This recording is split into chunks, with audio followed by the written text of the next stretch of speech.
घमंडी बहू। किसी गांव में एक साधारण सा परिवार रहता था, जिसमें एक बुजुर्ग दादी, उनका बेटा रामू और बहू सुमित्रा और उनका बेटा मोहन रहते थे। रामू और सुमित्रा का परिवार बहुत ही मिलजुल कर रहता था, लेकिन सुमित्रा को शुरू से ही अपने परिवार और धन संपत्ति का घमंड था। वह अपने सुंदर रूप और संपत्ति पर बहुत गर्व करती थी। सुमित्रा का व्यवहार इतना घमंडी था कि वह दूसरों को तुच्छ समझती थी।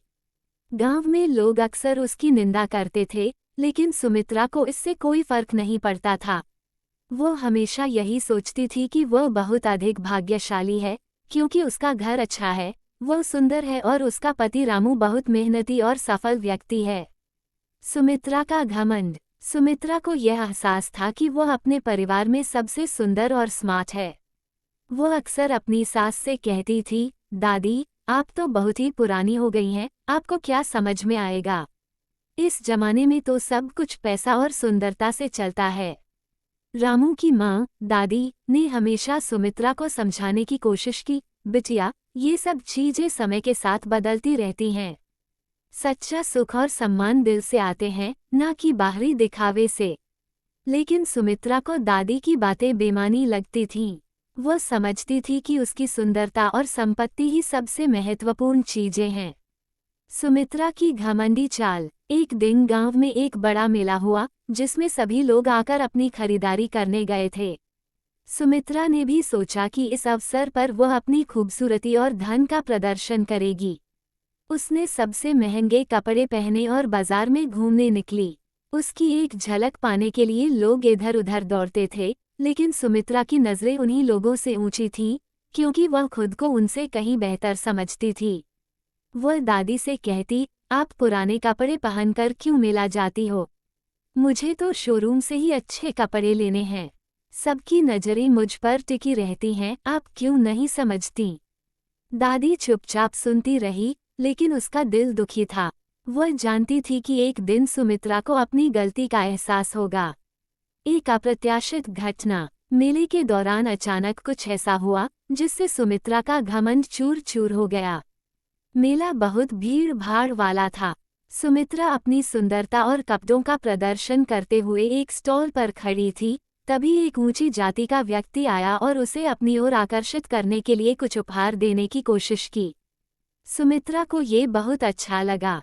उसे लगा कि यही वो सम्मान है जिसकी वह हकदार थी। लेकिन तभी एक साधारण सा आदमी, जिसका चेहरा बहुत थका हुआ और हालात से जूझते हुए नजर आ रहा था, उसके पास आया। उसने सुमित्रा से पूछा, मैम, क्या आप मुझे थोड़ी सी मदद दे सकती हैं? मुझे अपने बच्चों के लिए कुछ खाना खरीदने के लिए पैसे चाहिए। सुमित्रा ने उस आदमी की तरफ देखा और हंसते हुए कहा, तुमसे क्या मदद की उम्मीद कर सकती हूँ? तुम तो खुद गरीब हो, क्या तुम मुझसे अपनी परेशानी साझा करने आए हो? उस आदमी के चेहरे पर एक हल्की सी मुस्कान आई और उसने बस इतना कहा, ठीक है, कोई बात नहीं। सुमित्रा उस व्यक्ति की स्थिति को समझ नहीं पाई और अपनी राह पर चल दी। लेकिन तभी अचानक एक अजीब घटना घटी। मेला अचानक से उथल पुथल में बदल गया। घबराए हुए लोग इधर उधर भागने लगे। पुलिस ने घेराबंदी शुरू कर दी और एक शख्स को गिरफ्तार किया। वह आदमी, जिसने सुमित्रा से मदद मांगी थी, असल में एक बड़े अपराधी का साथी था और वह मेला में चोरी करने आया था। सुमित्रा के सामने सब कुछ बदल चुका था। उसे यह समझ में आ गया कि उसकी सुंदरता और धन ही सब कुछ नहीं है। एक गरीब और साधारण आदमी भी कभी कभी उसके जैसे लोगों को भ्रमित कर सकता है। सुमित्रा की समझ में आया बदलाव। उसी दिन से सुमित्रा का घमंड धीरे धीरे कम होने लगा। उसने महसूस किया कि असली सम्मान धन, सुंदरता और बाहरी दिखावे से नहीं, बल्कि एक अच्छे दिल और सच्ची ईमानदारी से आता है।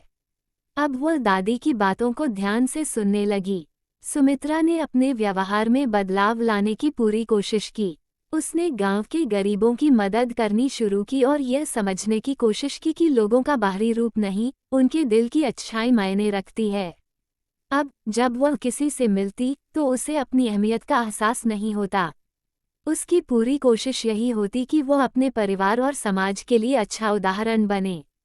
उसकी आंखों में अब घमंड की जगह एक नई समझ और सच्चाई